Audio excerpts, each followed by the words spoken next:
Mesdames et messieurs, bonsoir. Ravi de vous retrouver sur le journal en français. Voici les titres.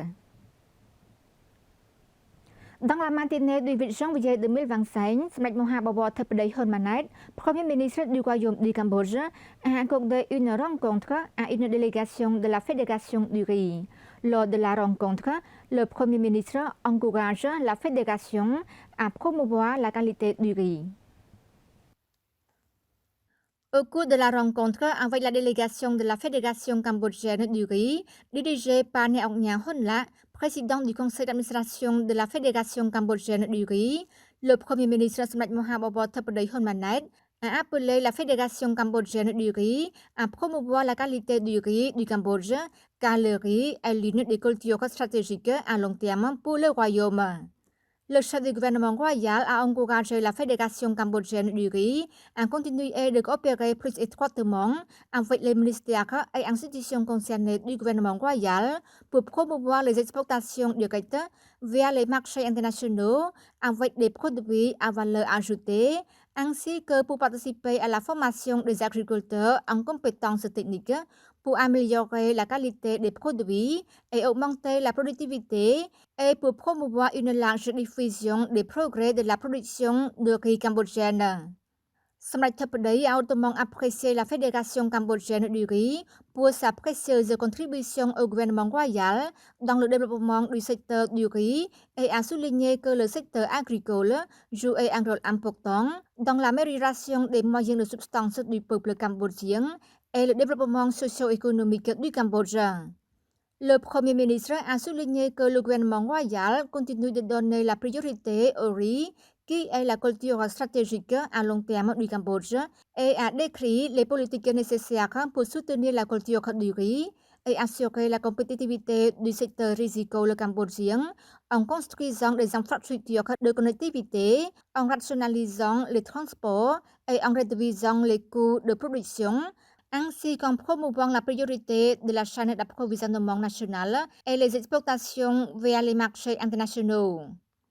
De son côté, Neong Nha Honla a informé Smek Thepdei des progrès et des activités de la Fédération cambodgienne du riz pour contribuer à promouvoir les exportations de riz cambodgien vers les marchés internationaux. Dans l'après-midi du 8 janvier, Smek Thepdei a reçu une visite de courtoisie de M. Kit Magnus, président de la société Iveco Asia. Lors de la visite de courtoisie, M.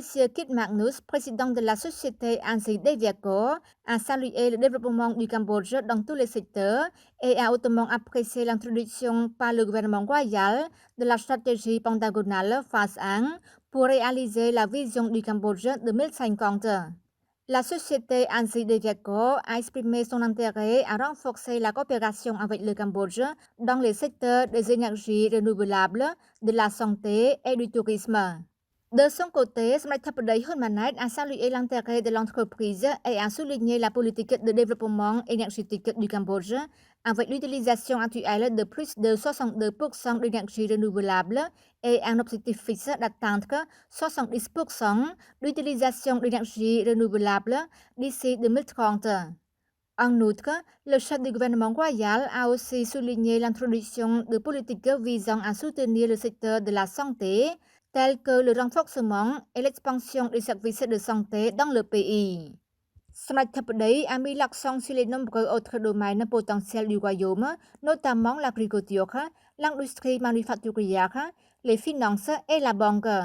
À cet égard, il a encouragé l'entreprise à poursuivre les discussions avec les ministères et institutions concernées et à promouvoir les liens et la collaboration entre le secteur privé à l'étranger et celui du Cambodge. Le président de Rice Trader soutient le Cambodge dans l'accueil de la conférence mondiale du riz. Au cours de la rencontre avec Smek Mohamed Thepdei Honmanet, Premier ministre du Royaume du Cambodge, M. Jeremy Springer, président de Rice Trader et fondateur de la conférence mondiale du riz, a exprimé sa satisfaction et son admiration pour le développement rapide du Cambodge dans tous les secteurs, avec des progrès remarquables dans le riz, la logistique et les infrastructures, etc.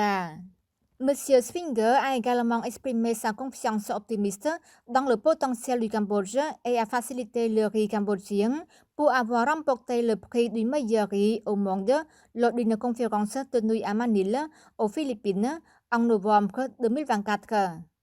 Il a en outre affirmé son soutien à l'accueil par le Cambodge de la conférence mondiale sur le riz en 2025.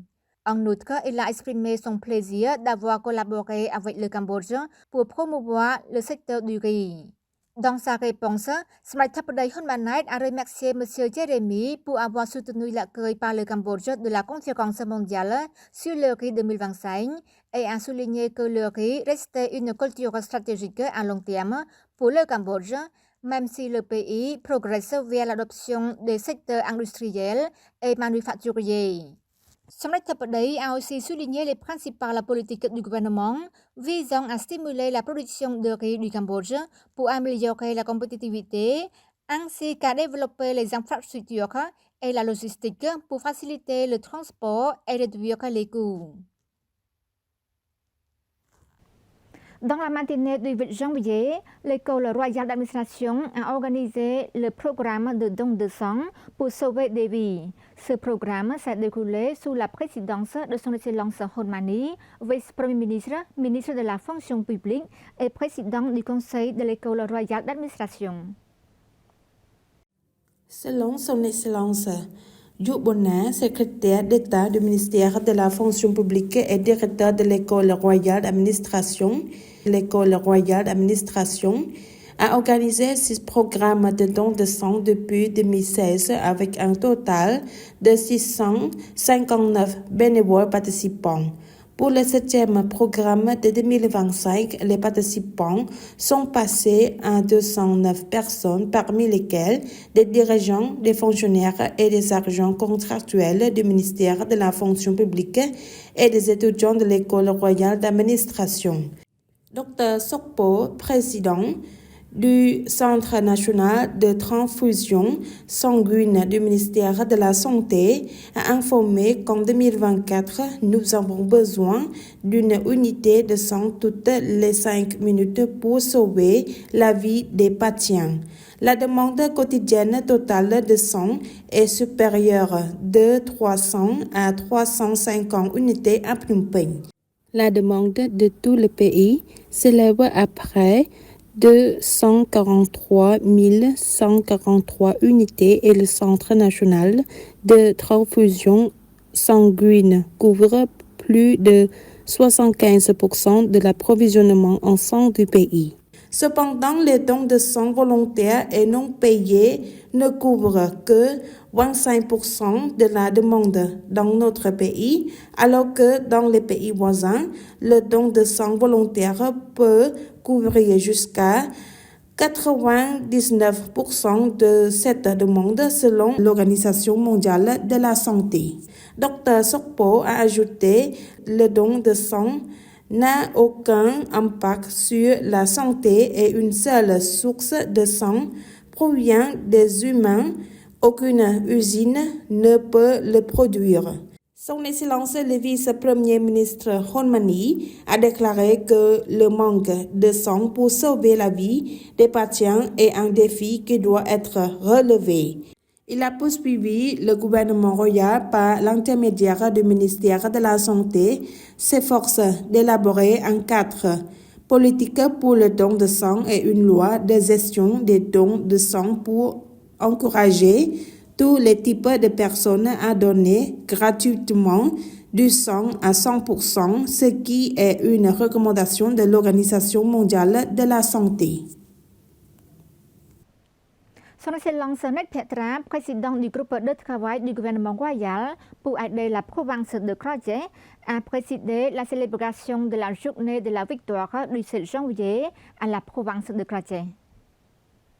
Son Excellence le ministre Nét Petra, président du groupe de travail du gouvernement royal pour aider la province de Kraje, a déclaré que la victoire du 7 janvier appartient à chaque Cambodgien et à tous les êtres humains qui aiment la paix, la liberté et la justice. La victoire du 7 janvier a sauvé la vie du peuple cambodgien du massacre, a apporté au peuple les droits et libertés complètes perdus sous le régime de Pol Pot. Son Excellence le ministre Nét Petra a souligné que l'histoire et le peuple cambodgien se souviendront que Samdech Techo Hun Sen et les dirigeants du Parti du peuple cambodgien ont utilisé le oui comme capitale pour libérer la nation et le peuple cambodgien du régime génocidaire des Khmers rouges et ont dissous toute l'organisation des Khmers rouges, tant militaire que politique. Dans le cadre de la politique gagnant-gagnant dirigée par Samdech Akek Mohasena Techo Hun Sen, la justice a été rendue aux victimes du régime génocidaire de Pol Pot grâce à la création des chambres extraordinaires au sein des tribunaux cambodgiens ou du tribunal des Khmers rouges. À l'heure actuelle, le groupe successeur dirigé par Samdech Mahabubor Theppaday Hun Manet, vice-président du Parti du peuple cambodgien et premier ministre du Royaume du Cambodge pour la 7e législature, maintient la paix et continue le développement du pays avec énergie, haute responsabilité et confiance du peuple. C'est la fin de notre journal. Merci pour votre fidélité au journal en français. Demain, vous retrouverez Chamran Susday pour une nouvelle édition. Au revoir.